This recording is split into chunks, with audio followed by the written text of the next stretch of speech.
Disclaimer, alur cerita ini hanya sekedar fiksi belaka. Seluruh kejadian yang melanggar hukum di dalam cerita ini tidak untuk ditiru.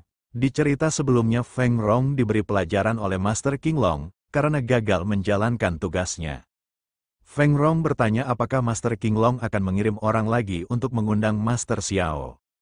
Siapa Xiao Xuan? Mengapa aku harus mengirim orang lagi untuk mengundangnya? Hari ini dia telah melukaimu dan menamparkan wajah Istana King. Dia sangat sombong, jadi dia pantas untuk diberi pelajaran. Belakangan ini dia ditargetkan oleh banyak orang. Maka aku juga akan pergi menemuinya, agar dia menyadari siapa yang telah dia singgung di pengadilan abadi ini, ucap Master King Long dengan serius. Kemudian kini berpindah ke salah satu ruangan di Sekte Hongmeng. Di dalam ruangan itu Sang Xuan menyiapkan semangkuk sup untuk Zhao Xuan. Pada saat yang sama terlihat ada sebuah bayangan yang berjalan mendekat ke arah mereka, sehingga tatapan Sang Xuan dan Zhao Xuan langsung tertuju ke arah orang itu.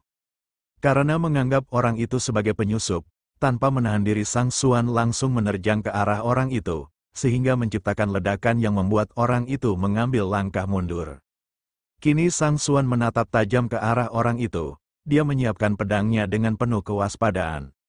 Dari balik asap tebal, ada seorang berjubah yang berjalan ke arahnya dan berkata, "Aku telah membuat penghalang yang kuat, jangan harap orang sepertimu dapat menembusnya." Dengan membawa api di tangannya, orang itu bertanya, "Apakah kau pemimpin Sekte Hongmeng?" Ketika melihat api di tangan seseorang itu, Zhao Xuan bergumam, "Api itu tampak nyata, tapi tidak ada suhu panas yang terasa. Malah seperti ada hawa dingin yang dikeluarkan oleh api itu." Pada saat yang sama Sang Xuan kembali mengarahkan energi pedangnya untuk menyerang seseorang itu, sehingga Zhao Xuan berteriak meminta Sang Xuan untuk berhenti. Ketika serangan Sang Xuan mengarah kepadanya, seseorang itu masih bersikap santai, dan benar saja, seseorang itu menggunakan api di tangannya untuk menahan serangan Sang Xuan, bahkan energi api itu berlanjut menyerang Sang Xuan, hingga membuat Sang Xuan menjadi sangat terkejut. Sebelum energi api mengenai Sang Xuan, Zhao Xuan lebih dulu bertindak dengan menghalau energi api itu. "Siapa kau? Sejak kapan kau menyelinap ke Sekte Hongmeng?" ucap Zhao Xuan dengan serius. "Apakah ini ki keberuntungan? Tampak lebih murni dari biasanya, bahkan dapat membelah energi apiku," gumam seseorang itu. Karena seseorang itu tak menjawab, Zhao Xuan berkata, "Apa yang baru saja kau keluarkan adalah api yang dapat membakar seseorang hingga membuatnya berubah menjadi abu."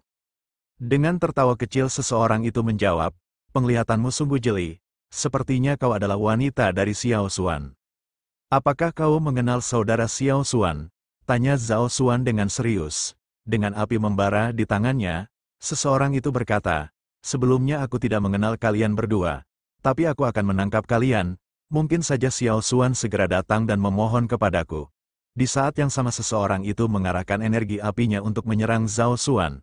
Meskipun Zhao Xuan mencoba untuk menahannya, namun dia tidak sanggup, hingga dia terlempar cukup jauh ke belakang bersamaan dengan Sang Xuan. "Aku tahu energi keberuntunganmu kuat, namun kau baru saja menguasainya. Meskipun begitu hal itu tidak baik untukku, jadi aku akan membawa kalian berdua pergi bersamaku," ucap seseorang itu sembari mengeluarkan sebuah energi. Di saat energi gelap itu mulai menyelimuti mereka, seseorang itu kembali berkata, "Jika Xiao Xuan tidak datang menyelamatkan kalian, jangan salahkan aku jika harus menghancurkan kalian berdua." Tanpa dapat melawan, Zhao Xuan dan Sang Xuan hanya bisa pasrah di saat energi kegelapan itu mulai menangkap mereka. Setelah beberapa waktu berlalu, ruangan tempat Zhao Xuan hanya menyisakan puing-puing yang sangat berantakan. Di antara puing-puing ada sebuah pesan yang menunjukkan hologram Zhao Xuan dan Sang Xuan yang tak sadarkan diri. Hologram itu juga mengeluarkan suara yang meminta Master Xiao untuk datang ke istana White Tiger jika dia tidak ingin kehilangan kedua saudaranya. Master Xiao yang telah berada di sana nampak kesal ketika melihat pesan itu. Di sampingnya, Su Muhan berkata, "Master, sepertinya ada yang menyelinap dan menyerang pemimpin sekte pada tengah malam. Sepertinya orang ini memiliki kultivasi di tingkat 10 tahap integrasi." The White Tiger ada di negara itu. Aku ingat bahwa itu adalah salah satu negara yang berpartisipasi dalam perang takdir nasional. Karena penyusup ini berasal dari pengadilan abadi, Mengapa dia meminta Master untuk pergi ke White Tiger untuk mencarinya? Ucap Zinu menimpali. Li Feng yang baru saja datang mengatakan ada hal penting yang ingin dia sampaikan pada Master Xiao. Namun ketika melihat keadaan di tempat itu, Li Feng merasa cukup terkejut dan bertanya apa yang sebenarnya terjadi. Tanpa menjawabnya, Master Xiao bertanya hal penting apa yang ingin dia sampaikan. Adik junior Nuomu menyampaikan pesan. Ada berita dari Pavilion Tianji bahwa salah satu reruntuhan Kaisar Abadi Suyuan berada di ibu kota kerajaan White Tiger, ucap Li Feng menjelaskan. Apakah ini berada di kerajaan yang sama? Ucap Zinu. Li Feng yang tidak mengetahui apapun bertanya apakah ada masalah lain di kerajaan White Tiger. Pada saat yang sama Master Xiao menghancurkan pesan yang ditinggalkan oleh seseorang itu menggunakan pedangnya, yang membuat Li Feng dan Zinu merasa cukup terkejut. Dengan dipenuhi amarah Master Xiao berkata, karena orang ini berani menyerang saudara seniorku, aku pasti akan menghancurkannya. Lalu Master Xiao berjalan pergi meninggalkan tempat itu, dan dia meminta murid-muridnya untuk menjaga Sekte Hongmeng, sebab dia akan mencari reruntuhan di istana White Tiger, sekaligus membawa saudaranya kembali. Dengan memberi hormat ketiga muridnya menerima perintah dari Master Xiao. 3 hari berlalu dengan begitu cepat, kini berada di istana White Tiger. Di dalam istana ada seseorang yang melakukan penyerangan sehingga membuat para penjaga terlempar ke dalam istana. Melihat hal itu, raja dari kerajaan White Tiger merasa sangat terkejut, dan dia pun berteriak, siapa yang begitu berani menyerang istana White Tiger? Aku, Xiao Chuan yang akan meratakan istana White Tiger ini dengan tanah, ucap Master Xiao memasuki istana dengan sorot mata yang tajam penuh intimidasi. Apa kau benar-benar Xiao Xuan? Tanya Raja White Tiger dengan terbata-bata. Ketika melihat aura mengerikan yang dikeluarkan oleh Master Xiao, raja itu hanya bisa bergumam, aku telah lama mendengar bahwa Xiao Xuan, Master Nasional Kerajaan yang Agung, sangat kasar, bahkan dia pernah menghancurkan kerajaan Longyan dengan tangannya sendiri. Dia juga telah mengalahkan beberapa daftar peringkat di pengadilan abadi. Tapi apa yang membawanya sampai datang ke istana White Tigerku ini? Para penjaga yang berada di sana mengacungkan senjatanya pada Master Xiao. Mereka meminta Master Xiao untuk menyerah. Master Xiao yang mendengarnya hanya menatap mereka dengan tajam. Lalu dia mengeluarkan tekanan energinya, sehingga membuat para prajurit yang berada di sekitarnya terlempar begitu saja. Kini Raja White Tiger menyiapkan energinya, dan dia berkata, Xiao Xuan, jangan kau bersikap terlalu arogan. Namun dalam sekejap Master Xiao lebih dulu mengarahkan tendangannya ke tubuh Raja White Tiger, hingga membuatnya terhimpit oleh dinding. Dengan menginjak wajah raja itu, Master Xiao mengeluarkan aura intimidasi sembari berkata, cepat katakanlah, di mana saudara seniorku? Raja White Tiger yang tidak mengerti apa yang dimaksud oleh Master Xiao merasa kebingungan. Dia mengatakan jika kerajaan White Tiger tidak memiliki dendam dengan mereka, jadi mengapa dia menyerangnya? Aku merasakan nafas saudaraku berada di kerajaan ini. Karena kau tidak ingin mengatakannya, maka jangan salahkan aku untuk menghancurkan kerajaan ini hingga seluruh dunia akan melupakannya, ucap Master Xiao dengan penuh ancaman. Raja White Tiger yang mendengarnya hanya bisa ternganga dengan dipenuhi keringat dingin yang mulai bercucuran di dahinya.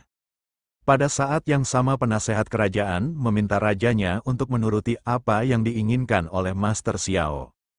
Ketika Raja White Tiger akan mengatakan sesuatu, Master Xiao kembali menendangnya hingga membuat Raja White Tiger kembali tersungkur, dan Master Xiao memintanya untuk mengatakan dengan cepat. Dengan terbata-bata Raja White Tiger mulai menjelaskan, kemarin saat aku berburu di hutan, ada 2 orang wanita yang tergeletak tak sadarkan diri di bawah pohon, mereka berdua memiliki paras cantik yang membuatnya seperti seorang peri. Karena berpikir mereka tidak memiliki tempat tinggal, aku meminta prajurit untuk membawa mereka berdua ke istana, dan aku berniat untuk menjadikan mereka berdua sebagai selir setelah mereka terbangun.